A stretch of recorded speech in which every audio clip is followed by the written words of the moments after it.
السلام عليكم. تعالي بقى اما اقولك ازاي تعملي اكله اقتصاديه حلوه جدا في وقت قليل او ما تكملش معاكي 15 دقيقه. بصوا، اكله السرعه، اكله الزنقه. بصوا، تقدروا تقولوا عليها كل حاجه. دي اللي بتنفعني وقت ما اكون مزنوقه، عايزه اعمل اكل سريع ومفيش حاجه اعملها، وفي نفس الوقت آه، أكلة آخر الشهر زي ما بيقولوا. ودي تاني فيديو من سلسلة أكلة اقتصادية. أول حاجة بنجيب معايا طاسة على النار وبحط فيها شوية زيت. بعد كده بجيب بصلتين كبار كده، خرطهم على ايدي، مش ببشرهم في المبشرة، على ايدي علشان ما تنزلش مية. تمام. وتاني حاجة انا عايزاها كبيرة سنة، انا مش عايزاها متخرطة صغيرة خالص.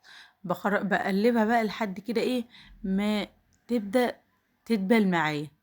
في الوقت طبعا ده انا بكون جايبه نص كبده عندي، نص كيلو كبده وقلوب بتاع فراخ. تمام. طبعا سعرها حلو في المتوسط من نص كيلو يعني.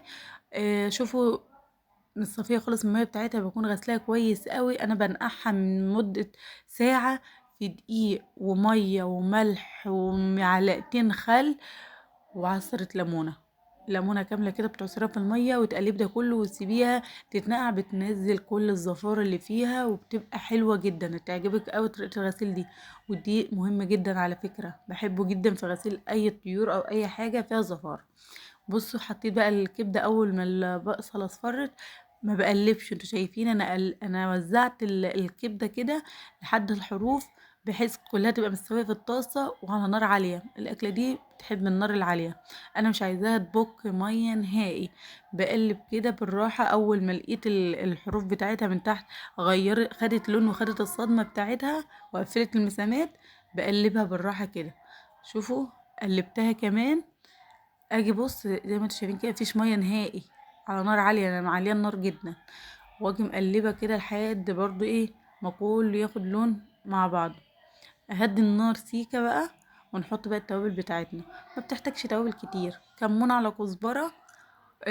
حطيت بقى فلفل حامي، طبعا بتحطي الملح بتاعك، ولو عندك بقى فلفل رومي حطي وبتبقى تحفه. عايزه بقى تاكليها على كده، بنهدي النار ونغطيها ونسيبها 5 دقايق وبتكون مستويه معانا. بس انا بحط عليها طماطميتين كمان وبتبقى تحفه. منه بيزود الكميه ومنه بتبقى طعمها حلو. بس يعني اللي مش بيحب بقى الطماطم وكده، هي كده برضو بتبقى تحفه. يعني ممكن تعملها سندوتشات فين ومن غير قطه، بتبقى حلوه قوي. نزلنا بقى بالطماطميتين ونغطيها و5 دقايق، وتعالي شوفوا بقى الجمال. طبعا الطماطم بتنزل ميه، فانتوا سيبوها هتشرب الكبده الميه بتاعتها لحد ما توصل للمرحله اللي انتوا شايفينها دي. نقلب بقى كده وشوفوا معايا، مش محتاجه اي حاجه خالص، هي كده جهزت معايا. بصوا، 3 دقايق وجهزت معانا زي ما انتوا شايفين. اهم حاجه بقى تحطي اللايك وتشتركي في القناه وتفعلي الجرس. وشوفي بقى جمال الاكله بتاعتنا، شوفي الحلاوه. الوصفه دي انا متعمده الكبده تكون متقطعه صغيره كده. طبعا بنعمل معاها جنبيها بقى شويه سلطه الطحينه، بنفك شويه سلطه الطحينه كده، او اعملي شويه رز ابيض. وبالهنا والشفا على قلبكم، حاجه في منتهى الجمال. وبقى تنسي تحطي اللايك وتشتركي في القناه وتفعلي الجرس. واشوفكم في فيديو جديد، والسلام عليكم.